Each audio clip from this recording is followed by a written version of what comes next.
Qlash is banning Scarf here. Looks like they're basically banning Riku Meza's hero pool, looks like. They don't want Riku on this Scarf, so they ban it again a second game here. All right, we saw this composition last series. The Lance Celeste combo was absolutely terrifying in the hands of G2.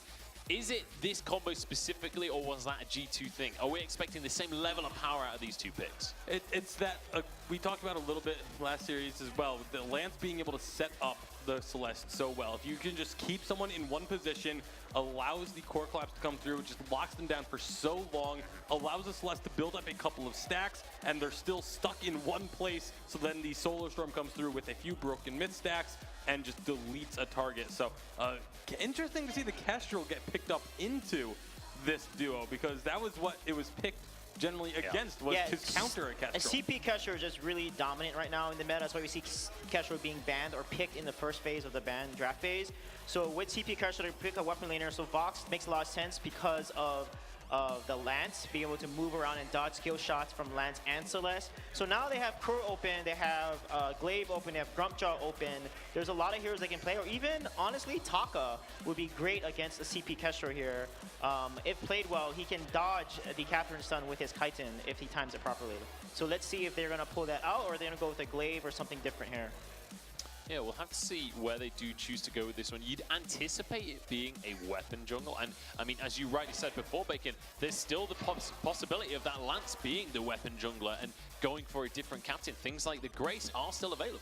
Grace, or again, Arden, which was so incredibly popular for the side of Dynasty during the regular season. Their most played hero by a long shot, 14 games on the Arden. We haven't seen too much focus on, but it's going to be a Krull.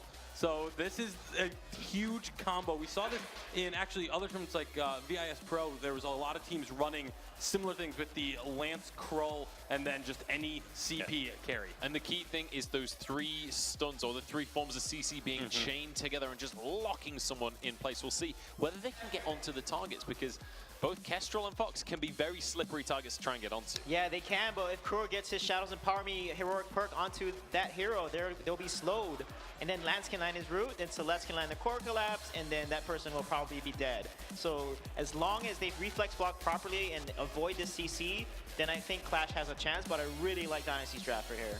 All right, well, we'll see whether Dynasty can even up this series. We'll see whether they can keep team morale in check. It's time to get on into the second game of this series. We'll see whether Qlash can start to run away with things. Can they get a second game on the board? Let's pass it over to Denominate and Humanist.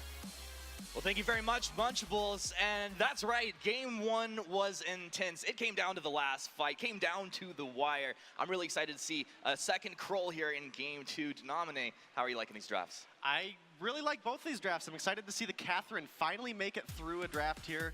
Those buffs to Echo are going to make her kind of a nightmare going into this game. I mean, depending on how you build this Catherine, it is really hard to block all of the CC that can come out of this hero. Now, we see strong drafts on both sides. A lot of lockdown. Our analysts talked about it. I mean, the Krull can provide a slow, also the stun. You got the core collapse, impales, get in walls. That's a lot of CC to try and avoid. But we are into the game right now, and we are ready to go. Now, we're going to see Mowgli actually playing games with Hell's Devil down here. Hell's Devil finding a stun, just getting some stacks up early on, kind of zoning Mowgli out. And HF guy moving down, getting a couple attacks, flutter shots coming through. Just let Mowgli know, hey, yo, this is our jungle. Get out of here, Mowgli. You can steal that. Impale coming up a little bit short. He actually burned a flare for that as well. A second stun. More Captain of the Guard stacks for Hell's Devil. That's something I want to keep my eyes on here for this Catherine. Yeah, he's 1 minute into the game with 3 stacks already, so that is absolutely huge for them.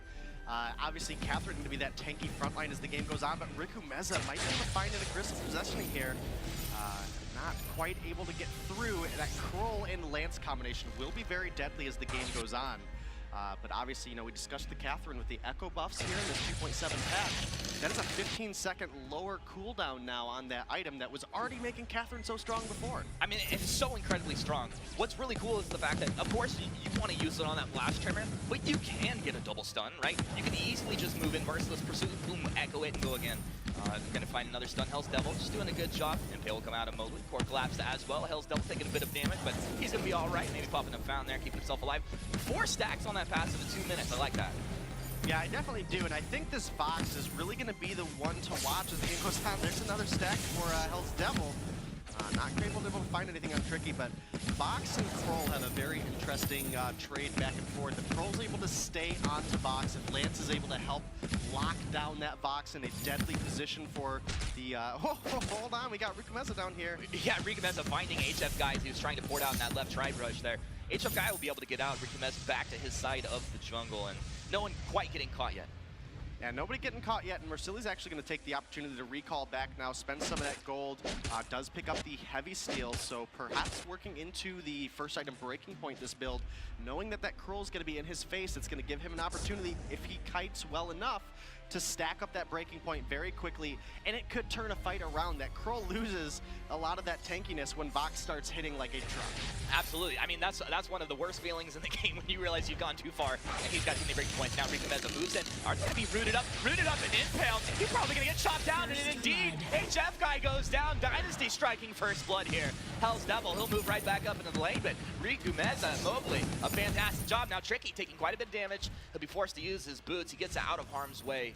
And you can see he's low on energy, low on health. He doesn't really want to hang around here. Yeah, low on energy, low on health. Nice thing about Celeste is those basic attacks do gain a portion of her crystal power, which will help her clear out the wave as she picks up a couple more items. That first blood going out of Rikumeza is absolutely huge, though. This Kroll appears like he might be going into that tension bow first item, that very assassin-style Kroll build. So getting that bonus 200 gold could really put this Kroll into a very, very aggressive state very early on in this game. But Mowgli's taking a lot of damage here in the lane. Mowgli taking quite a bit of damage here. I mean, he's been frontlining the whole time. He's got a lot of gold built up. Rikumeza, he's building up the dead man's rush. He's on to HF guy. I don't know if Kestrel gets out of this one. The stun from Hell's Devil. Rikumeza, he traded the damage. He's waiting for the glimmer shots to reload, and he chops him down, activating that spectral smite. He knows the Mercilli's dropped down, so he moves over to the brush. He's empowered again. The flare is out. They know where Rikumeza is, but it's hard to track him down. You're wasting more time trying to kill him at this point. I feel like if you actually go for him, and he's on Mercilli's. Rikumeza is having a phenomenal early game.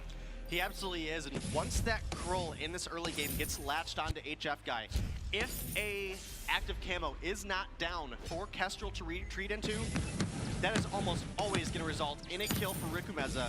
That tension bow is complete, and again, once Kroll gets on Kestrel, she can't drop those active camos. So it's going to rely on HF guy playing the very defensive game here. Not so much going for that heavy poke, unless if you can find it cleanly onto Tricky, but trying to bait Kroll into a position that you can lock him up and allow Mercilli's to be that hyper carry for your team. Well, if they can do that, I think it'll work out for them great. The thing is, though, like you said, Rikumeza going for the tension bow. That is so much burst damage early on here, and the Kestrel is incredibly squishy. So, like you said, he has to play a bit more defensive than he probably like. Tricky doing a good job to throw his Helios down to get vision. Rikumeza, one more time, he's moving in. He's going to take the mids way. You know, he doesn't want to deal with that Crystal Sentry. HF guy had an active camo down. Rikumeza making the smart play. Yeah, he absolutely is, and we're sitting almost 1,000 gold lead for Dynasty. Nothing that Qlash can't come back from, nothing that Dynasty can really for sure run away with and just be that far ahead. But that is now going to be a Fountain for Mowgli, so Fountain is complete for both sides. 12 stacks for Hell's Devil on this Catherine already, and we have all three members of Qlash in lane, and only Mowgli. Will they get an opportunity here to push in this turret and get some damage down? I don't know. Oh, nice Githian wall Mowgli. I know, he just sniffed that one out. Spidey senses galore. Now, what I'm looking at here, look at the CS difference between Tricky and Mercilli's. Now, a lot of the damage hasn't been happening up in the lane, the engages. It's been down in the jungle, but it's allowed them to have an advantage here. Rikumeza once again applying pressure, and it's just kind of like a rotation through. He sees if he can catch anything, and he's right back into the front half of Qlash jungle. Yeah, and this is actually the opposite of what we saw last game. It was Qlash taking the early game lane lead, and this time Tricky coming through on this Celeste has really been doing a great job keeping Mercilli's down. They are both over that 10 CS a minute mark, so nobody really too hurt here. But we have 2 tier 3s now complete on the Celeste. The Eve of Harvest and the Frost Curse hard, connects, core collapse! Whoa! Okay. That's what we like to call a little bit of a combo right there. That was a beautiful combo, but they're not done as they start chaining it on Hell's Devil. Hell's Devil, he's slowed up. They had the Spectral Smite, that Solar Storm off the mark, but they find the kill anyway. Dynasty moving forward with momentum here. It feels like they know exactly what they want to accomplish. Yeah, HF guy finds a couple of good glimmer shots there coming through onto Tricky and Mowgli, dropping them very low, and now Rikumeza looking to play very aggressive here, sitting in the enemy jungle. Again, if he's able to get on to HF guy, if there's not an active camo waiting, maybe even 2 at this point in the game, just because of how Rukumeza is ahead, you know, he's going to get in here and, wow, Rukumeza. Oh, we got it! 1 shot, 1 kill. HF guy gets him. Yeah, that was a really good time for HF guy, picking up a couple shots onto Rukumeza as his attention was focused onto the jungle minion there. He'd actually already used the Dead Man's Rush, so the gap closer was down. That was a huge opportunity for HF guy, and you know, they're able to turn around. Again, this Qlash team, they can't compete with Dynasty, and they're really showing it back and forth. Oh, they are. Intel lands. A nice dodge of the core collapse Mercedes, using Sonic Zoom to get himself backwards. And that's what you talked about earlier. We're talking about the Sonic Zoom, using the mobility to dodge out these stuns. And if they don't land the combos, a lot of times you're going to survive and turn it around. Yeah, and what I really want to focus on here is Hell's Devil. Last game, we saw Mowgli block all but 1 of those from Hell's Hearts. Will we see the same mechanics come out of Hell's Devil here? He is their starting captain. Well, he's going to get stunned up there. He doesn't have the Storm Guard, and it looks like they should be able to find the kill. They do get the found. The 1 shot comes through. Mowgli, he takes up first team. Solar Storm is going to be reflected back. Tricky doing his best. Rukumeza couldn't find the damage either. And Hell's Devil's going to live right through that one. Yeah, and we don't have any blocks yet on the side of Qlash, so those from Hell's Heart are going to find very easy targets. Now HF guy. He's stunned up. They've got the damage onto the turret. They take him down. Mercedes, he can just wait in the wings, watching his ally go down. He wants to defend his turret here. Dynasty applying pressure, abusing the power of the Celeste, who is now level 8 here. Yeah, and level 8 is really that huge spike for Celeste. Getting the overdrive on those Heliogenesis, increasing your attack range with that ability. Hell's Devil does find Rukumeza, gets another stack there. But, you know, now that Celeste is really at a point, 3 items now on Celeste. Looking over at Mercedes, he just now purchased his second tier 3. So definitely showing a big advantage here for the side of Dynasty.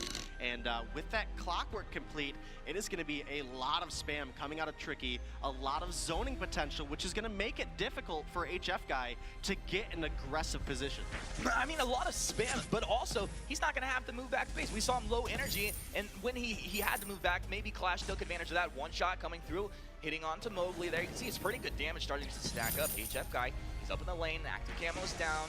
And no Rukumeza is up in that top rush. Look at those glitter shots burning through 2 of Dynasty at this point. Kind of a standoff in the lane. You see the Helio stacking up. Good damage coming through Tricky. Solar Storm comes through, just letting him know, hey, I have this ability. It's actually on cooldown now. He'll clear out that top scout trap. Rukumeza doing a good job. Powered by those shadows once again. Hell's Devil moving in. They missed the core collapse. Wait for it. It's coming through, but they turned it. Mowgli finds the stun. They're back on Mercedes. Mercedes is down. Rukumeza trying to get on target. Can he find another one? It looks like they're just going to settle for 1 at this point. Nice job once again by Dynasty. Yeah, the from Hell's Heart does come through, finds a clean stun, and that's going to allow them to take a fight and likely a turret as this Celeste, so much siege damage. Woo. Mowgli. Yeah.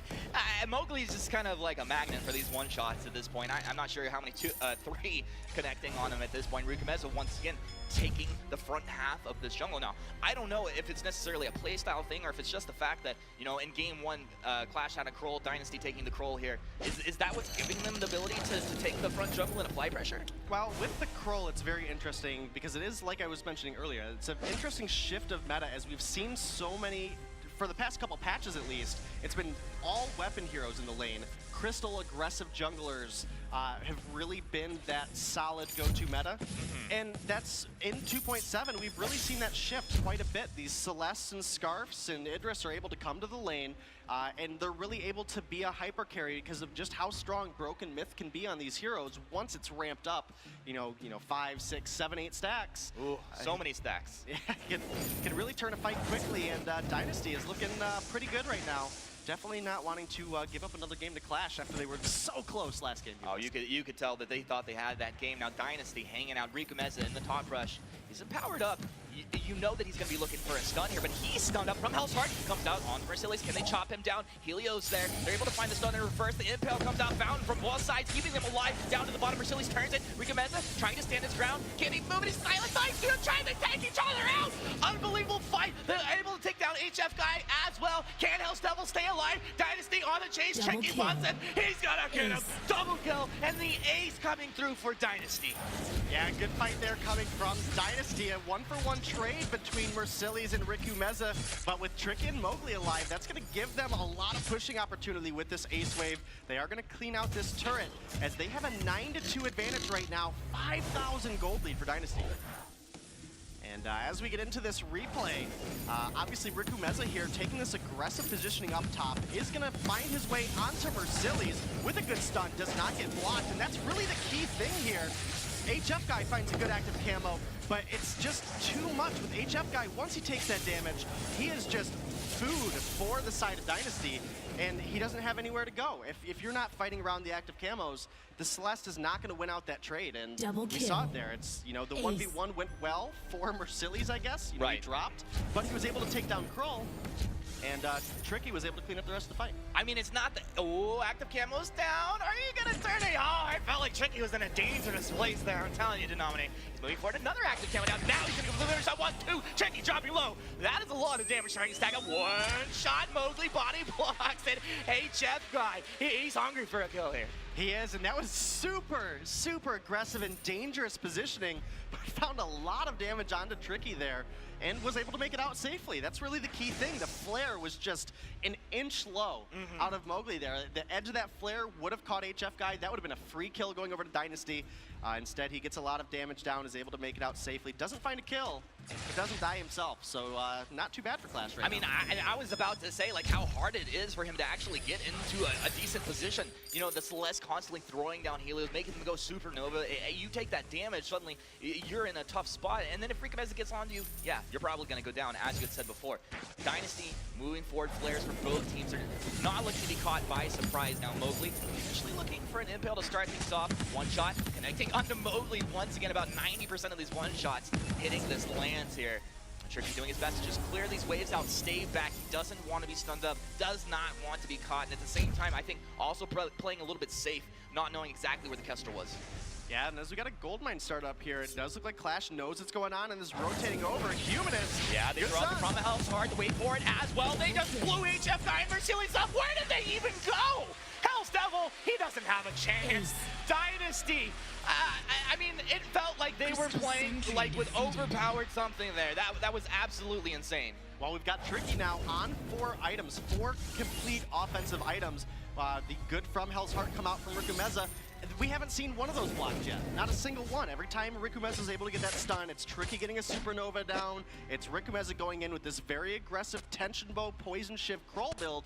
A lot of sustain. Him and Mowgli on this front line have really made it easy for Tricky to build up these stacks and take over a fight very quickly. Tricky sitting at 6-0 right now. Tricky has had a phenomenal game now. 6-0 at this point. He's picked up some fresh boots here, and he's going to be moving forward. The damage is immense coming out of this Celeste. He could just sit on the back line. You have the Krull in front of him. You have the Lance to peel for you. As long as the good flares are coming out from Mowgli. There, I don't know if they actually caught it. Active Camo's going to go down. He finds the stun on the Mowgli. From Hell's Heart, blocked off. HF Guy moving back, but I think he's potentially slowed up. They should be finding the kill on the Kestrel. They find it. Now Tricky on the backside, taking damage from Mercilli's. Mercilli's has the kite. Wait for it coming through the Soul Storm. Cleans him up, though. And Hell's Devil left as the last man standing for his team one more time. Dynasty with the ace. And I gotta tell you, Denominator, this is looking like Dynasty's game too here. Last game was looking like Dynasty though, and we saw a lot of life come out of Qlash really quickly, so I do think Dynasty should be able to close out here with the damage that they have. But you know, it's really been an interesting series so far. I was excited to see the Catherine come through, but they fought it with more crowd control. Just a matter of time before we're going to be closing this one out. Dynasty, a phenomenal game too. It looked like they were a little bit deflated after game 1. You could tell that didn't sit with them too well. A little bit more pep in their step here. Definitely a little bit more. I think Tricky got on a very comfortable pick for him.